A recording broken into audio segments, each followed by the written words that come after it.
اندازاً دنوں کا پروگرام تھا.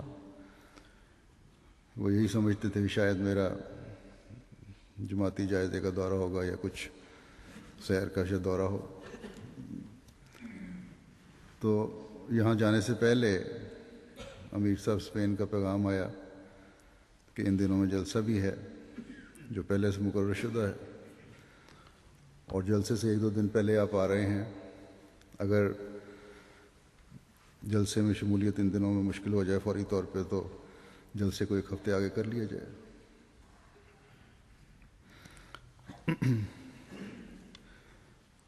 تو میں نے انہیں کہا کہ میرے علم میں ہے کہ جلسہ ہے اور اسی لیے میں نے یہ تاریخیں مقرر کی ہیں، تو جلسہ آگے کرنے کی ضرورت نہیں ہے. بہرحال بتانے کا یہ مقصد ہے کہ یہ دورے کا پروگرام پہلے سے کسی معین اور منظور شدہ پروگرام کے بغیر بنا تھا. یہاں تک کہ جیسا کہ میں نے کہا اسپین کی جماعت جن کا جلسہ ہو رہا تھا انہیں بھی پوری طرح یقین نہیں تھا کہ میں جلسے میں شامل ہوں گا. اس سفر میں پہلا قیام فرانس کا تھا. اللہ تعالیٰ کے فضل سے مراکش، الجزائر وغیرہ کے لوگوں میں جماعت کی طرف بڑی توجہ پیدا ہو رہی ہے جو ان یورپین ممالک میں رہ رہے ہیں، اور بڑی بیعتیں ہو رہی ہیں. اس طرح بعض جزیرے جن میں افریقن آبادی ہے جو فرانس کے زیر اثر ہیں، اسی طرح افریقہ کے فرانسیسی بولنے والے علاقے ہیں، ان کے جو افراد فرانس میں آئے ہوئے ہیں ان میں سے بھی بیعتیں ہو رہی ہیں، اور اللہ تعالیٰ کے فضل سے اچھی تعداد میں ہو رہی ہیں. بڑے فعال اور فوری طور پر نظام جماعت میں سموئے جانے والے لوگ یہ بن رہے ہیں. نیشنل مجلس عاملہ میں بھی ان 9 مباحثین میں سے ایک اچھی تعداد شامل ہے. فرانس میں ایک فرینچ اور ایک بیلجین اور مراکش کے چند باشندوں نے بیعت بھی کی، اور بیعت کے دوران بھی عجیب جذباتی کیفیت میں طاری تھی. بہت سے نومبائین کی پہلی ملاقات تھی، ان کے بھی عجیب جذبات تھے. کئی ایک تھے ایسے جب میں ان سے پوچھتا تھا کہ کوئی بات یا سوال تو یہی کہتے تھے کہ دعا کریں کہ ہمارے ایمان میں ترقی ہو، ہمارے تقویٰ میں ترقی ہو. حضرت مسیح موعود علیہ الصلوۃ والسلام کے مشن کو آگے بڑھانے اور تقویٰ میں ترقی کرنے کی ایک لگن ان لوگوں میں ہے.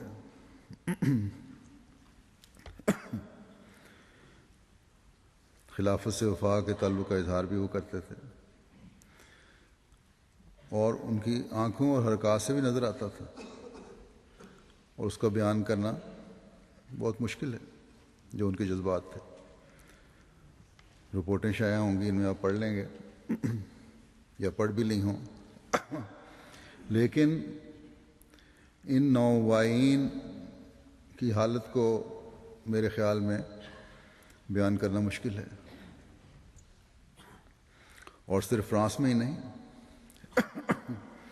جن ملکوں کا میں نے دورہ کیا ہے وہاں ہر بیعت کرنے والا، چاہے وہ عربی بولنے والے ممالک سے تعلق رکھتا ہے یا وہاں کا مقامی ہے، ان میں ایسا اخلاص ہے جسے بیان کرنا ممکن نہیں. عربی بولنے والوں میں سے تو ہر ملک کے احمدیوں نے مجھے بتایا کہ MTA فری جو ہے العربیہ، اس کے ذریعے سے ہمیں احمدیت کا پیغام پہنچا.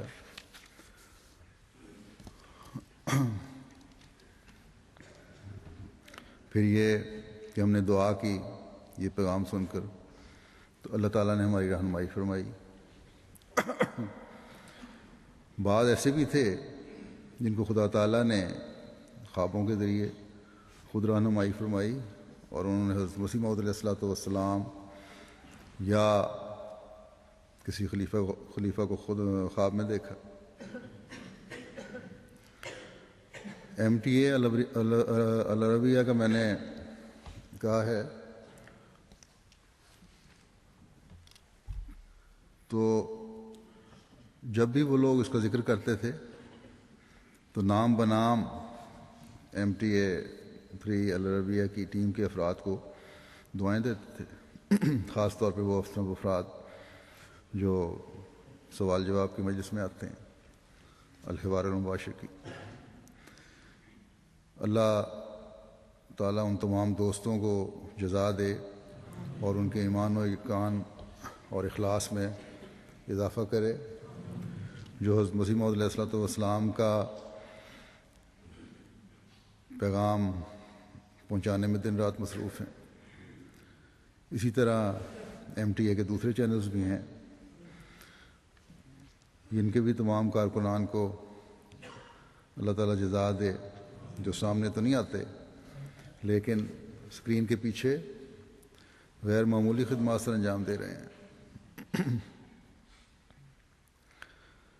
بہرحال میں فرانس کی بات کر رہا تھا تو فرانس میں مخلصین کے درمیان میرے 2 دن پلک جھپکتے میں گزر گئے، پتہ نہیں لگا کتنی جلدی گزرے، اور اسپین کے لیے روانگی ہوئی، اور 2 دن کے سفر کے بعد اسپین پیڈرو آباد جہاں ہماری مسجد بشارت ہے ہم وہاں پہنچے۔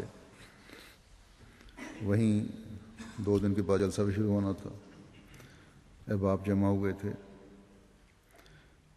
پرتگال سے بھی احباب جماعت آئے ہوئے تھے، مراکش سے بھی جماعت کے افراد آئے ہوئے تھے۔ پرتگال ابھی تک اسپین کے زیر انتظام ہے،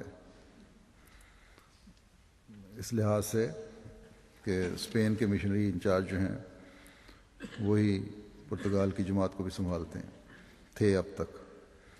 اب اللہ تعالیٰ کے فضل سے میرے جانے سے پہلے مبلغ کے آنے کی کوشش ہو رہی تھی، اور وہ اللہ کے فضل سے پہنچ گئے ہیں۔ اللہ تعالیٰ اس جماعت کو بھی فعال کرے۔ پرتگال میں بھی مسجد کے لیے رقبہ لینے کی کوشش ہو رہی ہے، تقریباً 100 کے قریب ہے۔ اللہ کرے پرتگال میں بھی جلد مسجد بن جائے اور جماعت کی ترقی کا باعث بنے۔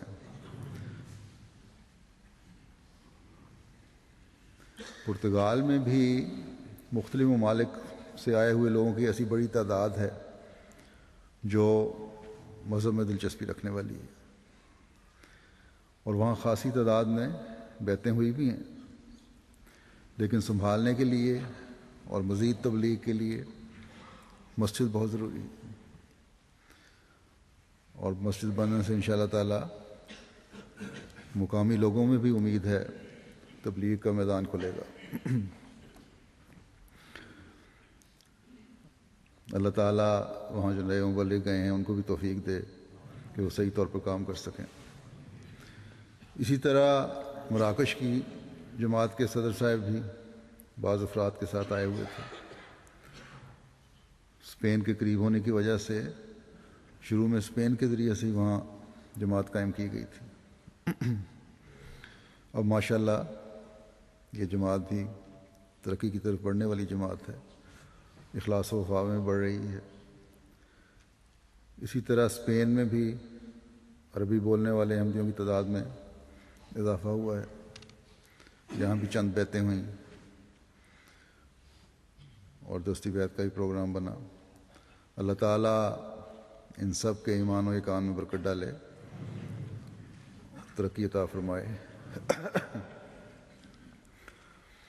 اسپین کے جلسہ ہوا، وہاں بھی اللہ تعالیٰ کے فضل سے جو مہمان آئے تھے بڑا اچھا اثر لے کر گئے۔